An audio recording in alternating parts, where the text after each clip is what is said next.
안녕하십니까, 차산입니다. 최근 대법원 판례를 한번 보다가 제가 과거에 경험한 사건이 생각이 나서 한번 영상을 찍어 보았습니다. 재심 사유로 당사자의 대표자에게 대표권이 없을 때 소송을 다시 하게 하는 것을 대표권 흠결로 인한 재심이라고 하고 있습니다.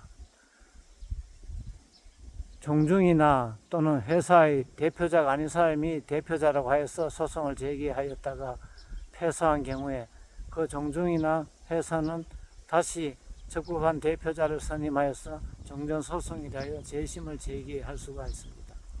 이것은 우리가 쉽게 이해가 됩니다. 그런데 그 상대방에서도 종중이나 회사가 제기한 소송에서 패소를 하였는데 대표자가 잘못됐다고 해서 상대방의 대표권 흠결을 이유로 재심의 소를 제기하는 것이 가능할까요? 이론적으로 봐서는 자기의 대표권이 침해되었을 때도 제기할 수 있지만 상대방도 대표권이 없는 사람이 제기하였다면 패소한 사람이 이를 사유로 재심을 제기할 수도 있을 것 같습니다. 그런데 내가 패소했는데 상대방이 승소했는데 상대방의 대표권 흠결을 이유로 재심의 소를 제기하더라도 승소한 상대방은 적법한 대표자를 다시 선임하여서 종전의 대표자가 수행한 소송 행위를 모두 추인을 해버린다면 결국은 같은 결론이 나기 때문에 아주 특별한 사유가 없는 한 재심을 제기하더라도 별로 실익이 없다고 할 수가 있습니다. 제가 한 5년 전 대법원에서 재판연구원 할 때도 이와 같은 문제가 있었는데 다행히 제가 맡게 된 사건은 이와 같이 추인으로 인하여서 사건이 해결되었습니다.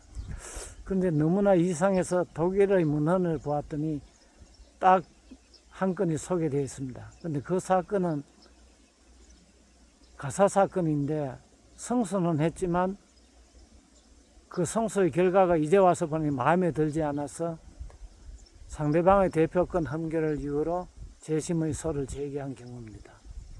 가사 사건의 경우에 이혼이나 또는 기타 사건의 경우에 승소했다고 하지만 차라리 패소하는 것이 나중에 봐서 낫겠다 싶은 아주 드문 경우가 생길 수 있다는 것도 우리가 이해가 되고 있습니다.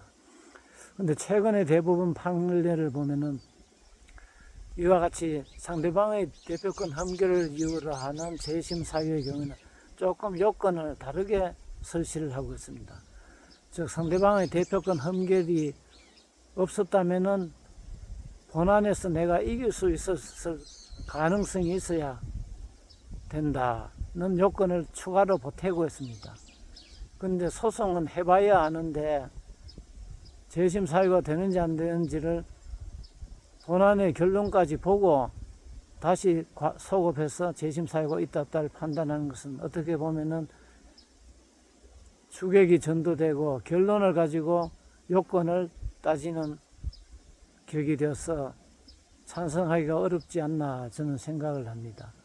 소송 행위는 누가 소송하느냐에 따라서 주장과 입장이 달라지면은 결론이 바뀔 수도 있기 때문에 종전의 소송의 결론이 바뀔지 안 바뀔지는 새로운 대표자가 소송을 해봐야 하는 것인데 그렇게 해서 결론이 나서 종전과 같은 결론이 나면은 종전과 같이 판단을 하면 되는 것이고 결론이 다르면은 또 다른 대로 하면 되는 것이지 결론이 다를 때만 재심을 받아들여야 한다는 대법원 판례는 조금 받아들이기가 어렵지 않나 저는 그런 생각을 합니다.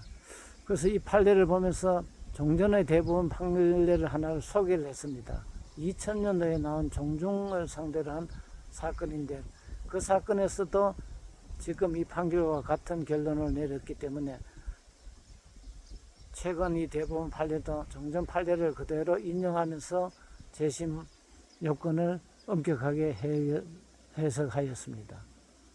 저는 하급심의 오히려 판단이 더 옳지 않았나 하는 생각도 들고 종전의 대법원 판례를 변경하는 것이 옳지 않았나 이런 생각도 해봅니다. 여러분은 어떻게 생각하십니까?